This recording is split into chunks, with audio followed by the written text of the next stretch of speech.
Introducing the Lifeline Mighty Complete. Ito, keyword.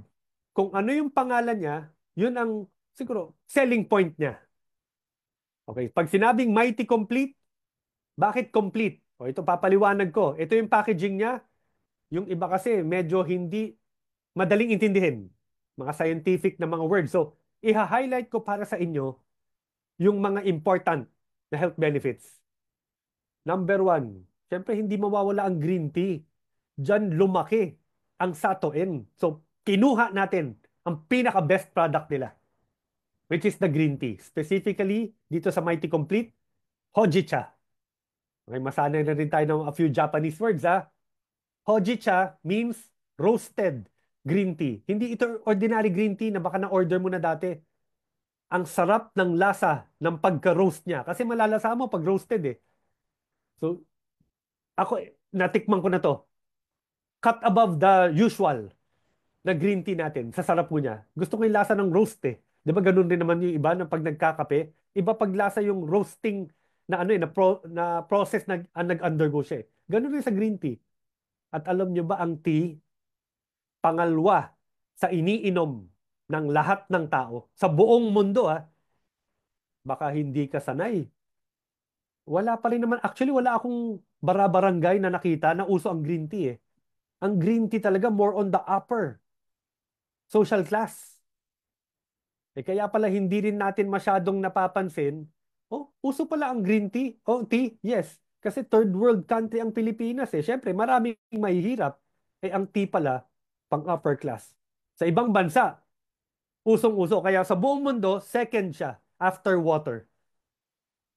Ang produkto natin, kahit saang bansa, kilala po to.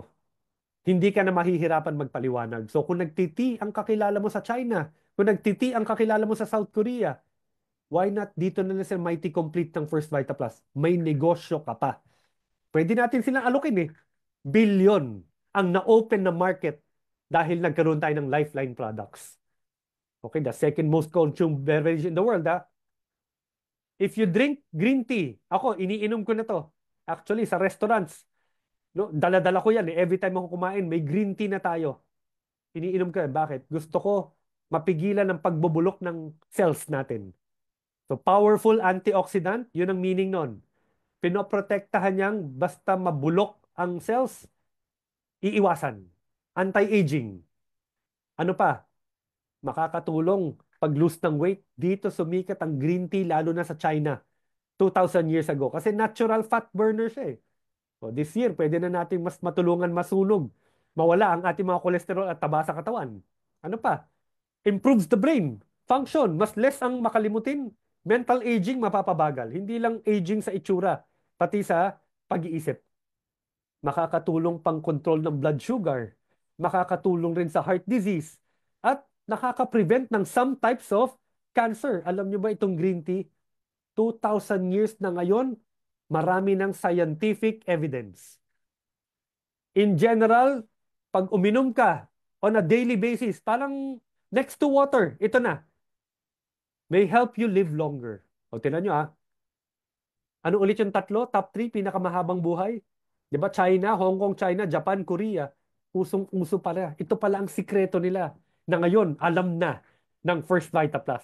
Kasama na tayo doon. O, di ba nakaka-excite po to?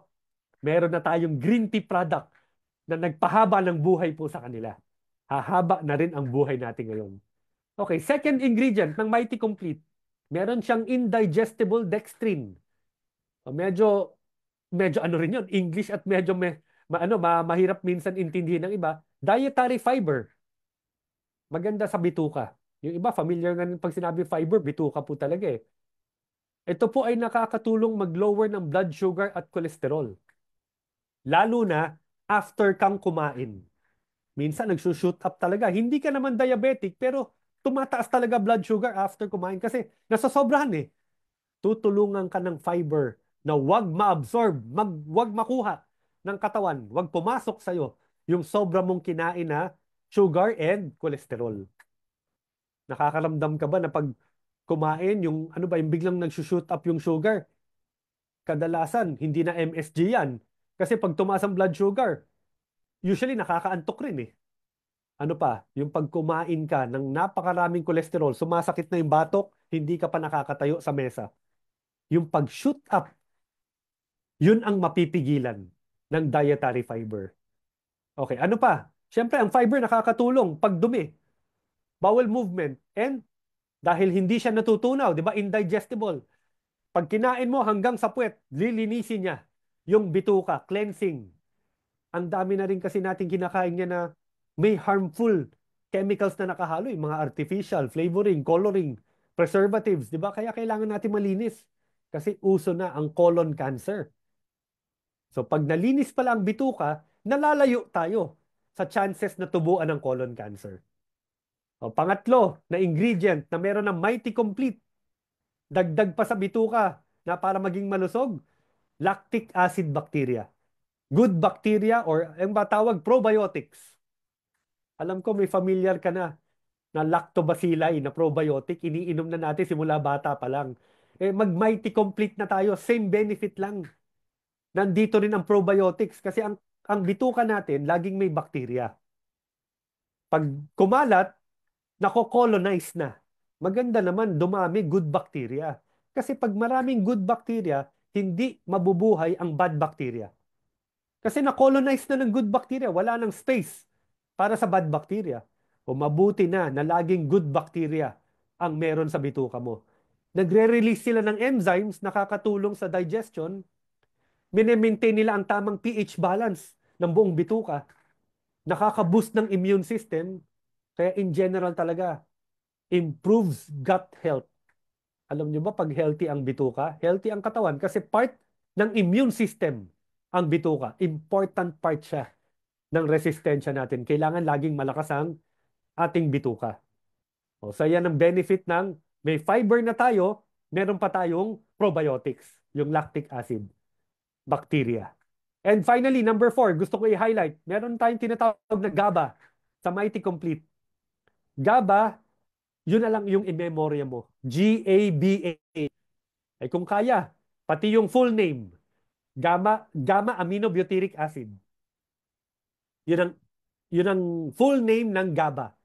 So gamma, doon nakuha yung G, tapos amino yung A, butyric yung B, acid yung A. Kaya GABA, ang short name niya ay GABA. So ano ba tong GABA na to? Ito ay substance sa brain na nagko-control ng overexcited na pag pag ba to, pag shoot ng electrical impulses. Kasi ang brain natin, electrical activity. Meron niya mga kuryente. Electric talaga kung paano gumagana ang brain. So pag sobrang excited, masyado maraming electricity. Diba? All around. Kaya kailangan natin pakalmahin. Yun ang ginagawa ng GABA, nagpapakalma ng mind. 'Di ba? Minsan gusto mo nang matulog, pero ikot pa rin ng ikot yung utak mo. Kahit gusto mo na pinipilit mo na matulog, hindi ka makatulog. Kasi ayaw magpahinga ng utak eh. So nakakatulong pala ang GABA, mag-chill lang, mag-relax.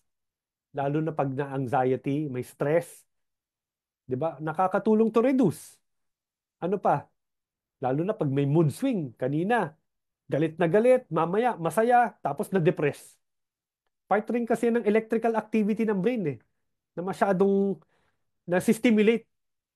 Sobra kung ma-depress, sobra kung maging hyper. Yung mga mood swings na pwede natin makontrol.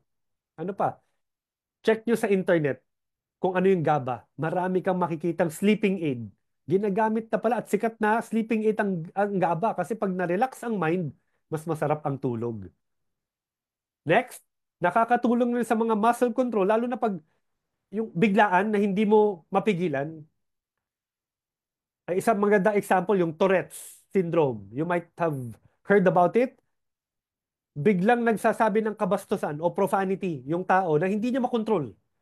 Muscle, muscle movement na galing sa brain na abnormal signals. Pwedeng mapigilan yon, nakakatulong yung GABA o kaya yung mata or pisngi nagjo-jerk yung muscle, mga ganun, na hindi niya mapigilan. Pwede matulungan po yan. And especially some types of seizure, convulsion. Epilepsy. Kasi abnormal activity, sobrang daming activity. Minsan nga nangingisay na yung pasyente, 'di ba? Nawawalan ng malay pag matindi yung atake ng kumbulsyon. So pwedeng ma-lessen yan with the GABA. So meron na tayong pang-gut, may overall na green tea, tapos may pang-mind pa tayo. Kaya tinatawag tong Mighty Complete.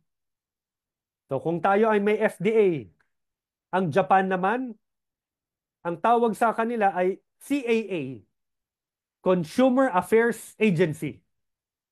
At under ng kanilang CAA, Japanese government to ha, tinan nyo maigi. Food with function claims. Under the Japanese government. Kasi doon to gawa, di ba? 100% ginawa sa Japan. Nakapasa siya na pwede mag-claim based on scientific evidence. I will still get a copy.